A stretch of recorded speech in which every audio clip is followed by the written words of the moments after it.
Assalamualaikum warahmatullahi wabarakatuh. Perkenalkan nama saya Nuraisa Apriliawati, kelas MN23G. Di sini saya akan menjelaskan sedikit tentang resiko pasar. Pertama-tama ada definisi resiko pasar. Resiko pasar merupakan kondisi yang dialami oleh suatu perusahaan yang disebabkan oleh perusahaan, kondisi dan situasi pasar di luar dari kendali perusahaan. Risiko pasar disebut juga sebagai risiko menyeluruh karena sifat umumnya bersifat menyeluruh dan dialami oleh perusahaan. Contohnya, krisis ekonomi dunia pada tahun 1930, krisis ekonomi Indonesia 1997 dan 1998, Amerika Serikat pada kasus subprime, Monscape 2007, Thailand pada saat Bank Sentral Thailand melakukan devaluasi BED, Perang Teluk Irak dan Kuwait mengalami kegoncangan ekonomi. Kemudian ada bentuk-bentuk resiko pasar. Resiko pasar secara umum ada dua bentuk, yaitu general market risk atau resiko pasar secara umum. Ini dialami oleh seluruh perusahaan yang disebabkan oleh suatu kebijakan yang dilakukan oleh lembaga terkait, di mana kebijakan tersebut mampu memberi pengaruh bagi seluruh sektor bisnis. Contohnya, pada saat bank sentral suatu negara melakukan kebijakan tight money policy, kebijakan uang ketat, dengan berbagai instrumennya seperti menaikkan suku bunga di Bank Indonesia Rate, di mana kebijakan menaikkan Bank Indonesia Rate ini akan membawa pengaruh secara menyeluruh pada seluruh sektor bisnis yang berhubungan dengan interest rate related instruments, berbagai instrumen yang berhubungan dengan suku bunga. Kemudian ada specific market risk, yaitu resiko pasar secara spesifik.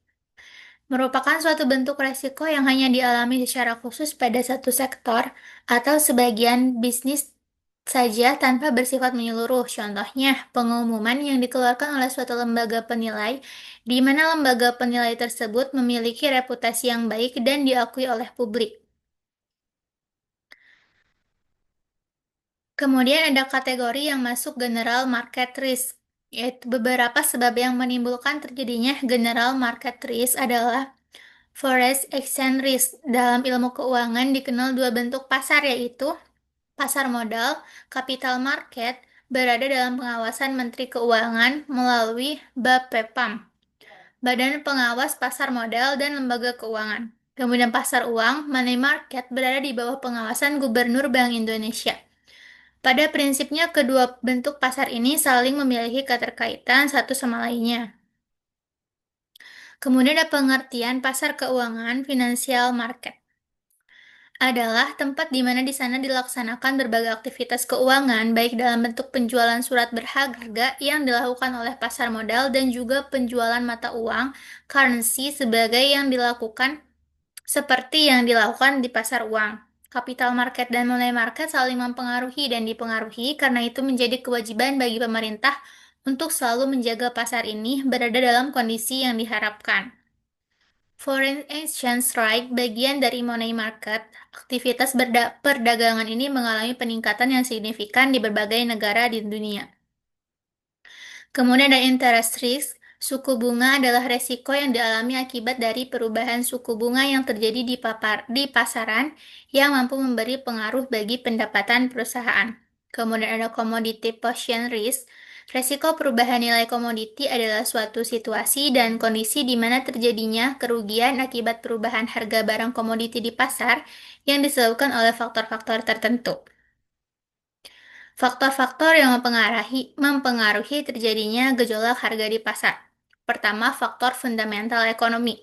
Terjadinya peristiwa besar dalam ekonomi dan politik, campur tangan finansial auteritas, perimbangan kekuatan permintaan dan penawaran, likuiditas pasar, suburnya kegiatan arbitrage, adalah prosedur pembelian produk di pasar secara simultan pada harga serendah mungkin dan menjualnya pada harga tinggi guna memperoleh keuntungan.